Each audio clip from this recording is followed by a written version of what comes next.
right now because Saudi Arabia did not renew the petrodollar.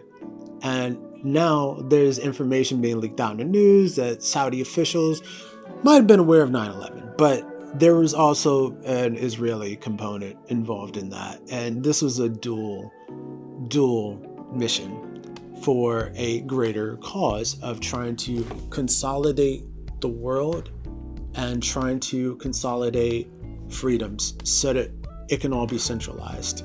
There's a few firsts in 9/11, a few never happened befores, including the suspension of the laws of physics, by the way.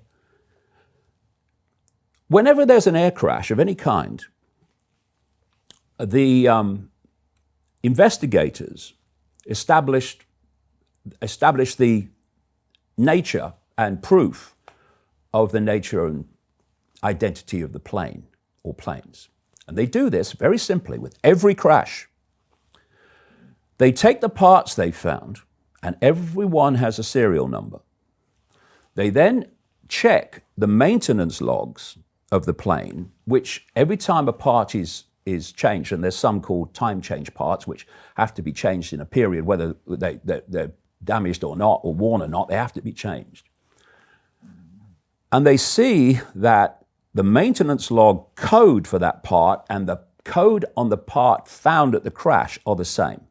Every crash does that, because then they know, yes, the identity of the plane.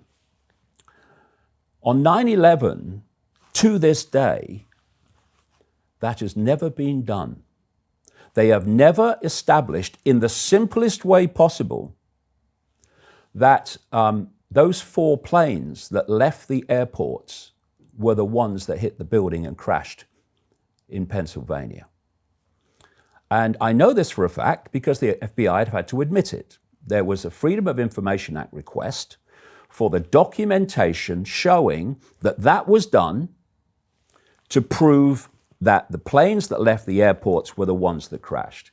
And the FBI replied, that was never done, and the reason why is the identity of the planes was never in doubt.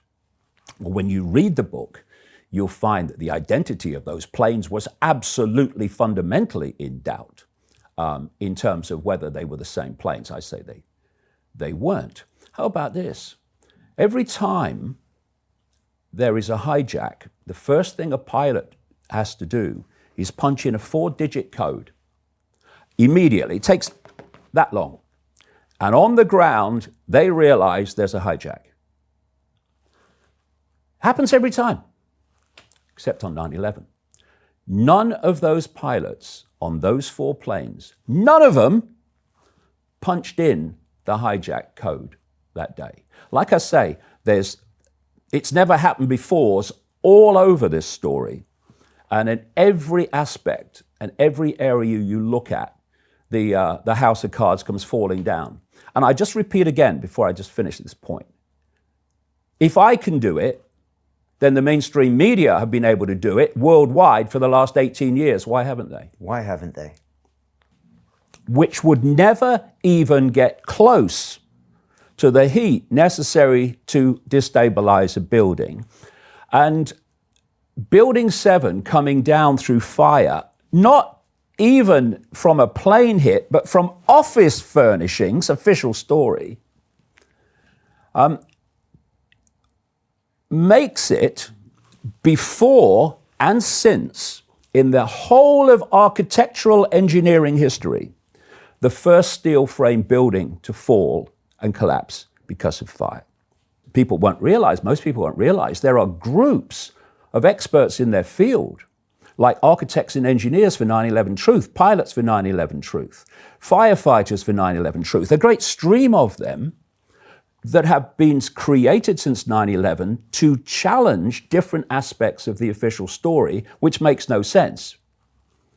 And so we have a situation where Building 7 was a controlled demolition, quite demonstrably. And you know who told us it was? Larry Silverstein, the owner. He made a big mistake. He was caught with his pants down here. He was interviewed on a PBS, Public Service Broadcasting, documentary about 9/11, not long afterwards, or some time afterwards. And he was describing what happened that afternoon in regard to Building 7. He said, what happened, and I quote him word for word in the book, and you can see it on the internet, you see the clip. He said, what happened was the fire commander came to me and said that Building 7 was unstable. And Silverstein, who made a fortune out of the insurance payout, said, well, you know, there's been such a loss of life that let's just pull it. I remember getting a call from the fire department commander telling me that they were not sure they were going to be able to contain the fire. And I said, you know, we've had such terrible loss of life. Maybe the smartest thing to do is pull it. And they made that decision to pull, and then we watched the building collapse.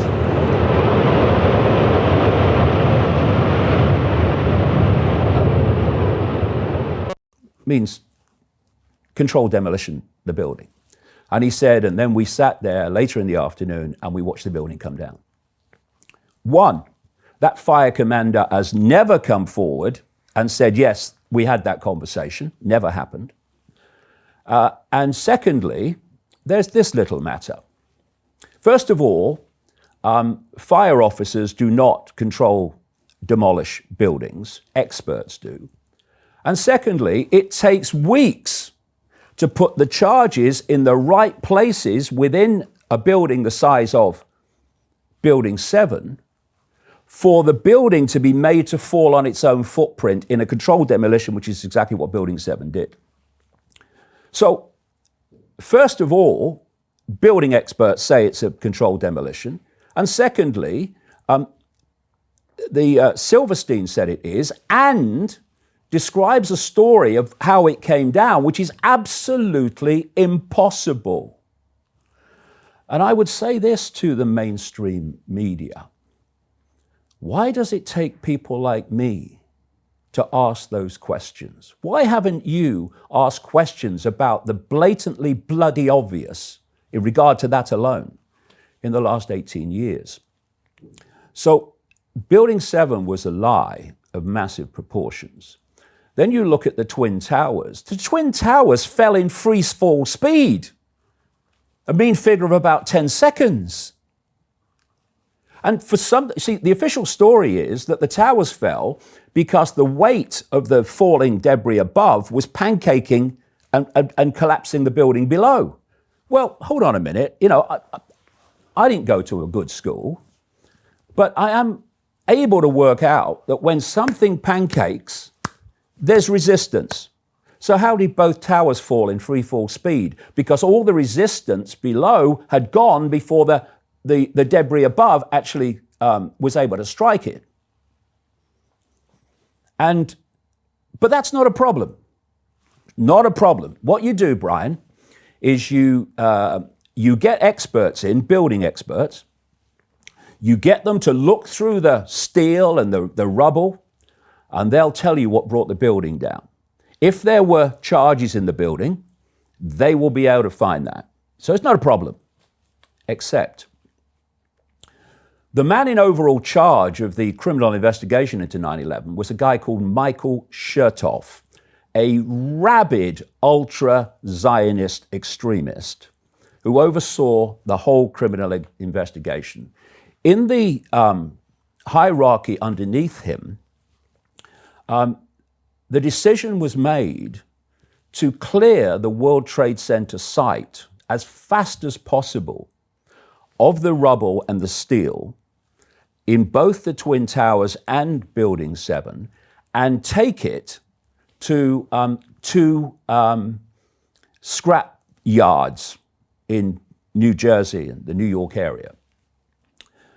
The rubble was taken away by an ultra-Zionist controlled company, and they used GPS tracking for the trucks because they said the contents is so sensitive.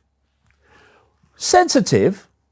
When they got it to the scrap yards owned by ultra-Zionist companies, they cut the steel up immediately into short lengths, put them on ships and ship them out to Asia for smelting to become someone's fridge. And the New York Times, I quote it in the book, it's when you mention, Brian, the people who died and the people who lost loved ones left behind, who I dedicate the book to. Tell me what this means in terms of contempt for those people. The engineers and people that were seeking to investigate how the towers came down, all three of them, were outraged that the evidence was taken away so fast, as it was, by the way, with the Oklahoma bombing of the Murrah building in 1995. And this New York Times article describes this scene. In one of these scrap yards in New Jersey, where the rubble is piled up and the steel is piled up, ready for cutting and sending to Asia, big grabbers are coming down, picking it up, moving it around. And this New York Times article describes how engineers and people investigating what happened on 9/11 to the buildings were waiting for the diggers to pull away, and they were running into the rubble and looking to see what they could find in terms of evidence that would be useful, and then they would run back off for another one coming down. If ever I have described total contempt for the victims, both living with it and those who died on 9/11, then that scene is it. So why would a government, military intelligence network, not make 9/11 the most painstaking, thorough investigation into any terrorist attack in human history, given what you've very brilliantly described in terms of how people were affected by that? Instead, they want to rush away, get the evidence out of the way so experts can't establish without doubt, beyond doubt, how those buildings came down. It's an extraordinary story. And every area of 9/11 has this theme of contempt for those who died and loved ones left behind, and efforts to hide the truth of what happened. The greatest form and the worst and most insidious form of censorship is self-censorship, where you know you mustn't cross that line or there's going to be problems. And of course, you can have journalists who, not many in the mainstream, it seems to me, who would like to ask questions, but what goes in the newspapers, what goes on the news bulletin is decided by those that run the organization, not by individual journalists. And so you have a situation where a house of cards that is so blatantly a pack of lies has gone uninvestigated and unchallenged by the mainstream media for 18 years. And that is another insult to those who died and loved ones left behind. The question that people ask when people like me talk about a few controlling the world and the direction of the world to a very, very clear and specific end that I talk about at the end of the book, it's an understandable question. How could a few control so many people? It's not possible, but it is. And you know, when I used to do jigsaw puzzles, I've done one for a long time, but when I did, I always wanted to get the outside frame first, the straight bits, because then it becomes easier to put the pieces in the middle. So when I started uncovering the fact that yes, a few people do control the direction of the world, I wanted to know how they could do it. And this is the structure through which they do it. Imagine a spider's web. In the center is the spider. That's deep in the shadows. You don't see that. And that's dictating events. The strands in the web immediately around the spider are the most exclusive secret societies. Many of them don't even have names, which makes them harder to track. And as you come out in the web, still in the hidden, you start hitting the secret societies we do know about, but we don't know what goes on in them unless you do serious research. These are the Freemasons, and I'm talking about the inner core of the Freemasons, not Fred and Joe down the lodge, you know. We're talking the Knights Templar, the Knights of Malta, Opus Dei, the inner core of the Jesuit order, and many others. And you come out of the web in that, still in the hidden, and then you hit what I call the cusp. These are organizations that are kind of semi-secret. Thanks to, you know, people like me that do what I do, they're less secret than they were, but they're semi-secret. These cusp organizations, which are organizations like the Council on Foreign Relations in America, which has driven US foreign policy in so many ways since it was formed in 1921. The Bilderberg Group, created in 1954 at the Bilderberg Hotel in Oosterbeek, Holland. The Trilateral Commission, 1972-73, created by David Rockefeller and Zbigniew Brzezinski, Jimmy Carter's national security advisor, who is very much involved in this. He's not with us any longer, neither is David Rockefeller, but they're fundamentally involved in this whole web.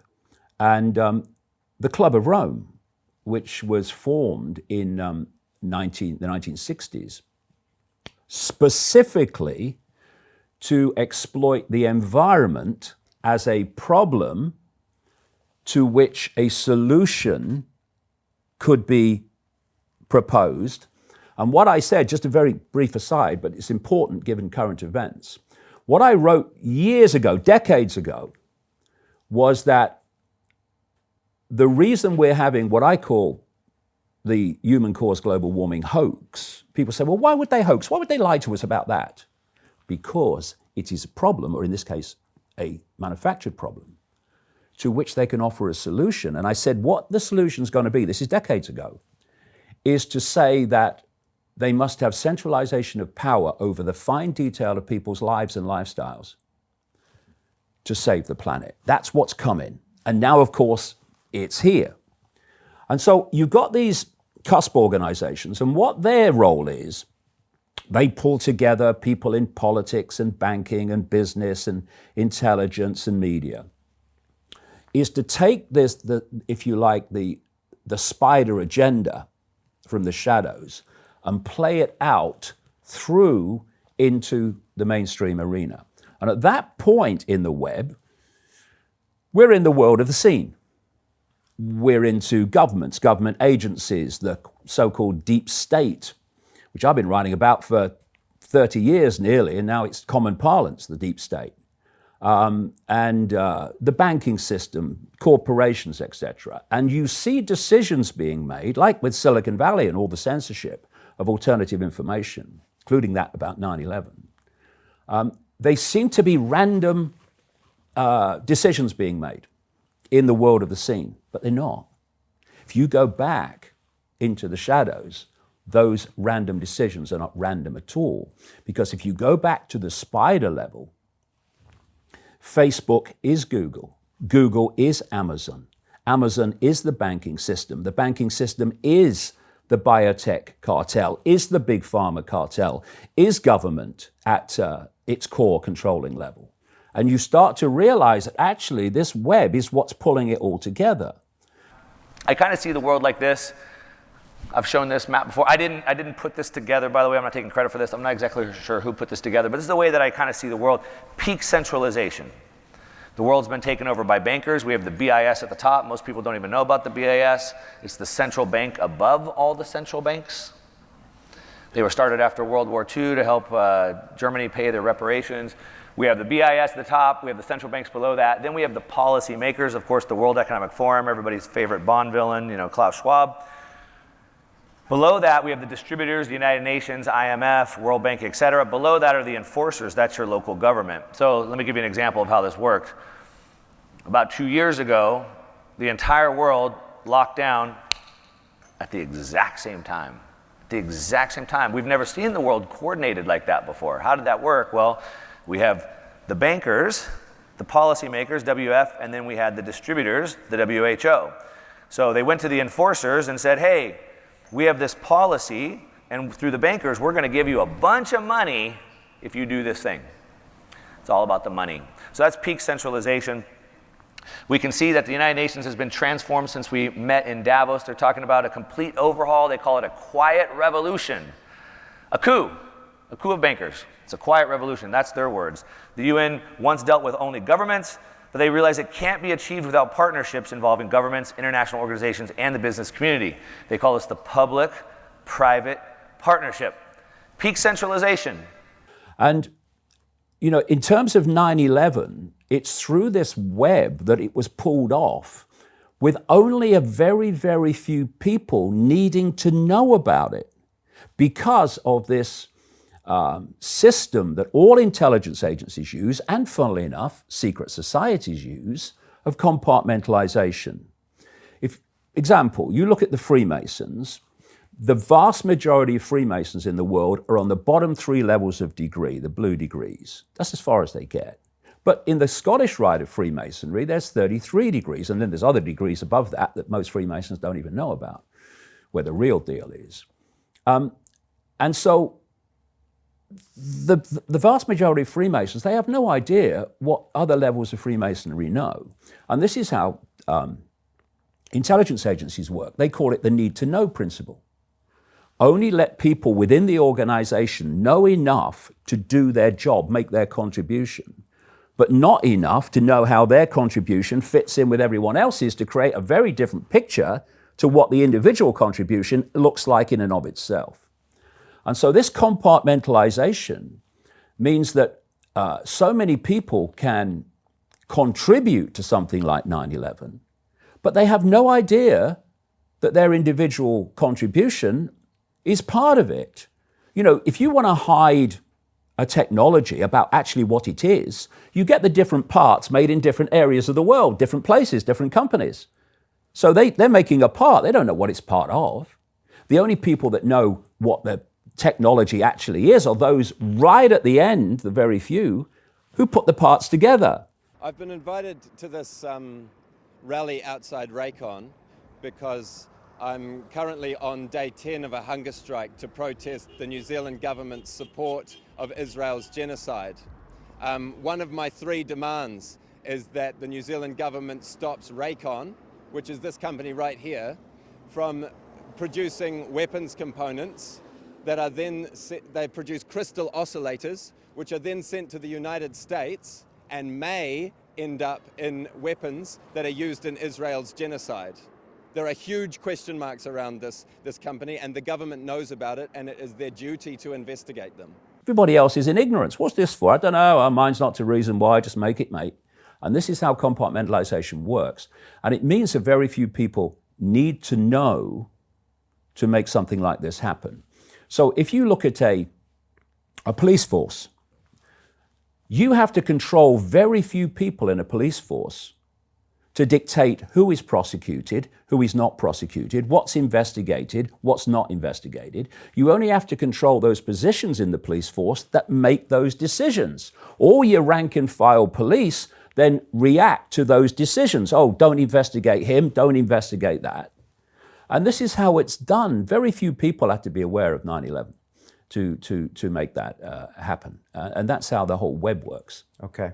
And what about this thing that you call the hidden hand, where there are these specific people that were involved in making 9/11 happen, in politics mainly? What I call the hidden hand, to keep it real simple, is this web. And those within the web who actually know they're making a contribution to a specific end that is very bad for humanity. That's the hidden hand, the sum total of this web of manipulation. And the one, it's going to be very, very controversial. I don't care. I'm interested in the truth, not a statue and a round of applause. Thank you very much. Very controversial is where it leads to who actually did it. And I tell an amazing story. This is part of the web, what I'm going to describe, but fundamentally globally important and fundamentally centrally important to what happened on 9/11. Hey guys, if you want to watch more clips, click here. And if you want to watch the full podcast, click right here.